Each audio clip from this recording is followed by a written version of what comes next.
I'm James Bowater, the founder and chief executive of the Digital Commonwealth.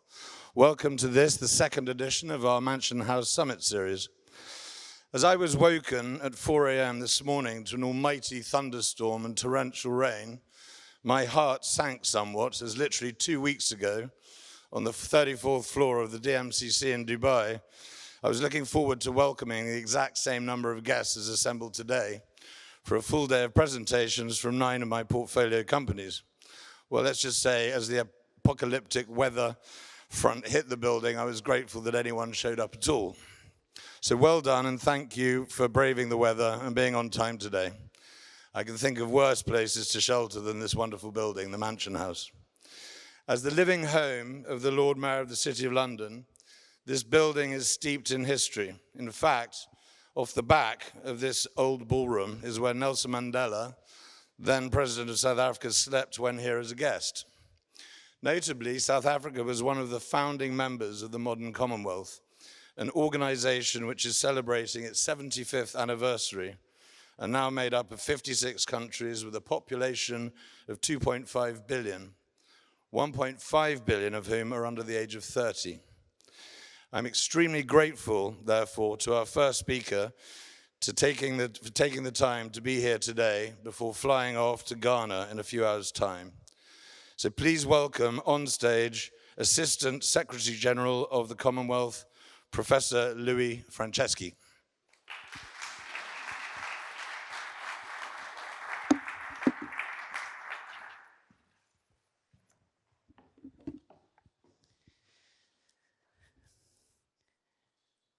Good morning, ladies and gentlemen.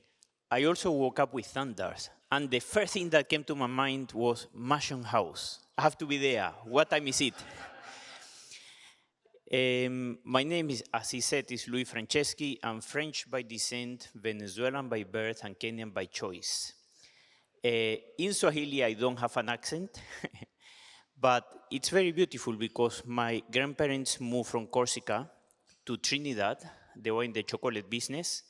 Then there he met his my Kenyan grandmother. They moved to Venezuela because they were buying land and Trinidad was a small place, and then moved back to Kenya more than 35 years ago.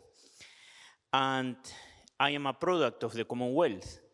And I could say what happened to Louis Franceschi with these generational changes is what's happening today to the world with digital assets. 158 years ago, 11 months and 18 days, the first multilateral organization was founded, the International Telegraphic Union. And this came together on the 18th of May, 1865, to bring together countries that were now communicating. It was a revolution.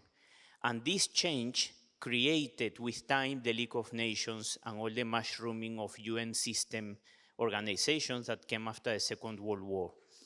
Well, that shift that happened to countries when they started communicating and they needed a somehow standard is happening now, today, with the economy of digital assets, virtual assets.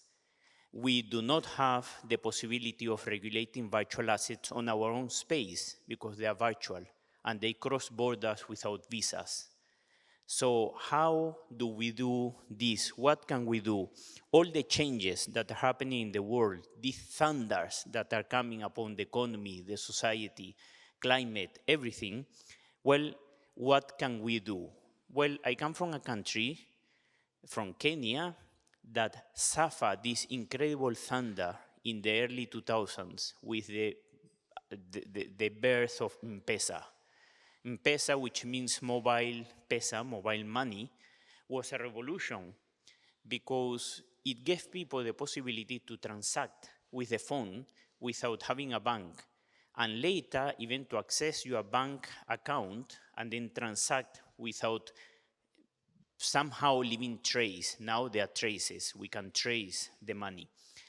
Well, M-Pesa grew so big and so fast that in no time it was transacting more money than the 42 banks of Kenya put together per day. And the central bank did a study. hey, how is M-Pesa working? And they saw that the times where most transactions happened was between 4 in the morning and 6 in the morning and between 7 and 8 p.m. And they thought money laundering. Oh my God, what do we do? And they started researching what is happening here. And they discovered it was not money laundering, it was the mama and boga, as we call them, the ladies who sell vegetables in the markets, who would get M-Pesa loans at 4 in the morning, buy products and vegetables, etc., and then go house by house selling them throughout the day and repay the loan at night and put food on the table. So they realized that it was the simple people who were moving the economy of the country, not the big investors. So this caused a change that shocked the country and the economy and made it grow in leaps and bounds. I mean, from 2002 until 2010, nobody can explain the growth of the economy of Kenya and how it pulled East Africa forward. Then came the lawyers. I'm a lawyer.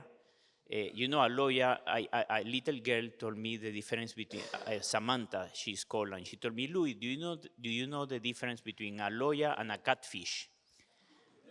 And I said, well, no. And she said, one is a bottom-dwelling, garbage-eating animal, and the other one is just a fish. So I say, Samantha, okay, thank you for your appreciation of my profession. But then lawyers came in and said, my God, we have to regulate and stop this. And it was too late to regulate. So it was very interesting what happened. The regulation had to adapt itself to the market. And I said, this is how it should happen. And this is how we want it to happen, and how Loretta Joseph, who is here with me, has spearheaded the drafting with an amazing group of experts of this virtual asset model law for the Commonwealth. She will speak about this later. And Lord Anthony, I'm so grateful to Lord Anthony, who introduced us somehow without knowing what would happen, and the explosion happened. An amazing model law which is being adopted already by several countries. I mean, there are more than 30 countries in the Commonwealth looking at adoption. One of them, Vanuatu, just passed it. Interestingly, Australia and the UK are very interested. They are not quoting us, but they are very interested in the model law. And how this happened was somehow what happened to M-Pesa, and what usually happens, should happen to the economy. It's not the lawyers and the politicians driving. They have the key of the room, but the ones who use the room are you and me and the people in, well, I'm part of the politicians now that I'm in this position, but I will not last forever here. So like you, who use the room, who move the economy, who are the ones who make it happen, and you should be the ones pushing the agenda. And politicians and legislators and lawyers should be there to facilitate, enable, direct, move forward. Well, it's very interesting that the Financial Action Task Force president has said, my God, this model law is so good. I want this to be used for the whole world. How can we make this possible? Can you, Commonwealth, give us this model law to give it to others? And we say, well, in the Commonwealth, we have a principle. Do not spend the same penny twice. If someone has spent it, let the others benefit. And we have the copyright, you have the right to copy. So use the law, make it a whole global standard, because who will that benefit? Us. We have done something good for the world, and besides, we will be setting the standards. And it's all inclusive, because the Commonwealth, as he mentioned, is I thought it was 2.5 billion.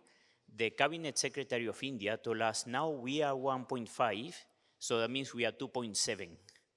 So we are growing incredibly fast.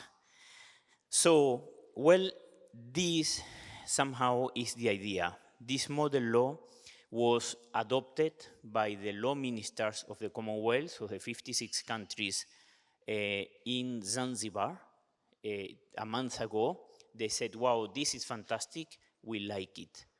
And now, well, it's being adopted. It's a model law, so countries, independent countries, are adopting it. Will it become a convention, a treaty? I think the world is changing so fast that we could say it may become a passport, as Loretta always says. That is, well, for you to be compliant, you have to have certain regulations and regulate the service providers so that there is no money laundering and there is no terrorism being financed. And for that compliance to be proper, well, it has to follow a model, and this is the model. And if you follow the model, you are compliant, and therefore your economy grows, and there is accountability. So I'm very, very grateful to you all, to the Digital Commonwealth, incredible work. Bring these actors together as often as you can.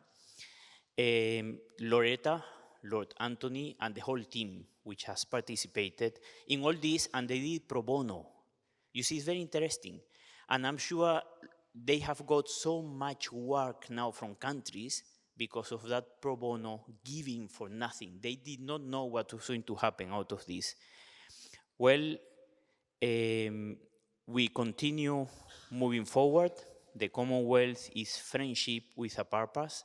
It's this band of brothers and sisters, these bad weather friends, and it began with a thunder at 4 in the morning. It will end with a thunder, but a social thunder of inclusion and financial growth. Thank you very much.